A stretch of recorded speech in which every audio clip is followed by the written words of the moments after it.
లోకం ఒక మాయని తెలుసుకున్నాను. ఏది నా సొంతం కాదనుకున్నాను. తప్పిపోయిన కుమారుని నేనైతే నా కొరకై నిరీక్షించే తండ్రి నా యేసు.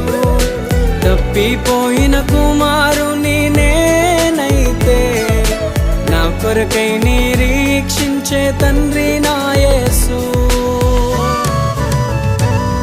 ఈ లోకమంతా నేను వెతకినా నాకు లేదయ్యా ఎక్కడా ఆనందం.